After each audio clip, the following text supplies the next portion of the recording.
নমস্কার বন্ধুরা, আমি জলি আবারও আপনাদের কাছে রেস্টুরেন্টের স্টাইলে চিকেন বারিস্তা বানিয়ে আপনাদেরকে দেখাচ্ছি। দেখুন, এখানে কড়াইতে আমি তেল দিয়ে দিয়েছি। এখানে 350 গ্রামের মতো পেঁয়াজ আছে। পেঁয়াজকে আমি ভালো করে কুচিয়ে নিয়ে বারিস্তা করে নিচ্ছি। তো এটা হচ্ছে বারিস্তা চিকেন, তো এর মধ্যে পেঁয়াজটা একটু বেশি লাগে। এখানে 800 গ্রাম চিকেন আছে, তার মধ্যে 3টে মেটে আছে। এখানে আমি অর্ধেক লেবু দিয়ে দিচ্ছি। এই রান্নাটা আপনারাও বাড়িতে খুব সহজে বানিয়ে নিতে পারবেন। খুব অল্প উপকরণ দিয়ে, ঘরোয়া উপকরণ দিয়ে। আমাদের ম্যাক্সিমাম ঘরেতে এইসব জিনিস থাকে। তো অনেকে আছি যারা আমরা রেস্টুরেন্টে খেতে ভালোবাসি, তো আপনারাও একবার বাড়িতে ট্রাই করবেন বন্ধুরা। তো এখানে দেখুন, চিকেনের মধ্যে আমি একটা লেবুর রস দিয়ে দিয়েছি, আর এখানে আমি 1 চামচ লঙ্কা গুঁড়ো, হলুদ গুঁড়ো, আর এর মধ্যে আমি 100 গ্রাম টক দই আমাদের এখানে পাওয়া যায়, সেইটাই আমি দিয়েছি। আর এখানে দেখুন 2 চামচ তেল দিয়ে আমি ভালো করে ম্যারিনেশন করে নেব।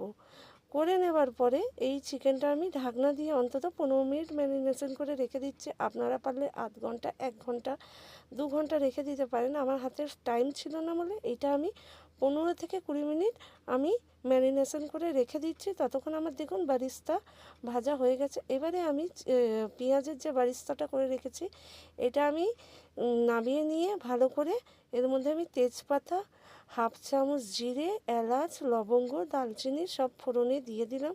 দেওয়ার পরে যখন ফোড়ন থেকে একটা ভালো গন্ধ বেরোবে, তখন আমি এখানে মিডিয়াম সাইজের 3খানা পেঁয়াজকে আমি ভালো করে কুচিয়ে নিয়ে দিয়ে দিলাম। যখন পেঁয়াজের বাদামি কালার হয়ে গেল, তখন আমি টমেটোর কুচি দিয়ে দিলাম, নুন দিয়ে দিলাম, আর হলুদ দিয়ে দিলাম।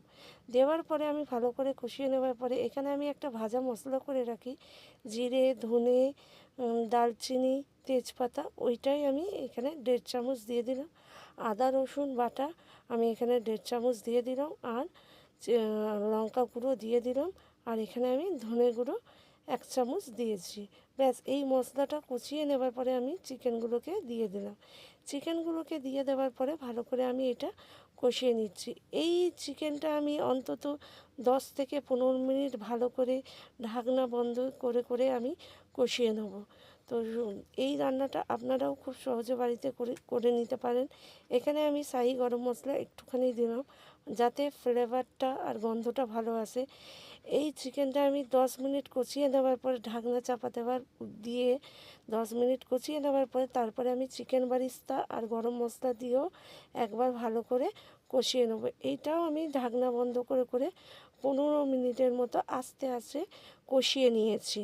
তো আপনারাও বাড়িতে এইভাবে করে দেখবেন। তো এটা আমি ভাইফোঁটায় স্পেশাল করেছি চিকেন বারিস্তা। আর আপনারা রুটি, ভাত, রুমালি রুটি, পরোটা বা নান দিয়ে খুব ভালো যায়। এখানে আমি 1/2 চামচ চিনি দিলাম, ছোটো চামচে 1/2 চামচ চিনি দিয়ে দিলাম। চিনি দেওয়ার পরেও এইটা আমি ভালো করে 10 থেকে 15 মিনিট কষিয়ে নেব। এই রান্নাটা খুব কম আছে, ঢাকনা বন্ধ করে করে করবেন, এখানে বেশি জল লাগে না। তো এই রান্নাটা যদি আপনাদের ভালো লাগে বন্ধুরা, লাইক করবেন, শেয়ার করবেন, সাবস্ক্রাইব করবেন, আর বাড়িতে বানিয়ে অবশ্যই আমাকে কমেন্টে জানাবেন। খুব সুন্দর একটা সুস্বাদু রান্না আপনাদের কাছে নিয়ে এলাম বন্ধুরা, রেস্টুরেন্ট স্টাইলে। আমরা রেস্টুরেন্টে অনেক খাই, তো সেই কারণে আমি ভাবলাম এটা আপনাদেরকে বাড়িতে বানিয়ে দেখাই। যদি আপনাদের ভালো লাগে তাহলে আমাকে কিন্তু কমেন্টে বলবেন, তাহলে আমি আরও নিত্য নতুন রান্না আপনাদের সাথে শেয়ার করব। মশলা ধোয়া জল দিয়ে আমি এখানে দেখুন 5 থেকে 7 মিনিট চাপা দিয়ে রেখে দেওয়ার পরে আবারও খুলে এর মধ্যে আমি গরম মশলা দিয়ে দিলাম, শাহি গরম মশলা 1/2 চামচ দিয়ে দিলাম, আর যে বারিস্তা বেটে রেখেছিলাম তার মধ্যে থেকে আমি তুলে রেখেছিলাম সেইটাই ওপর থেকে আমি দিয়ে দিলাম। এইটা আবার আমি 5 থেকে 7 মিনিট চাপা খুলে আবার এটা আমি পুরো রান্নাটা করে নিয়েছি। নমস্কার, ভালো থাকবেন, সুস্থ থাকবেন সবাই।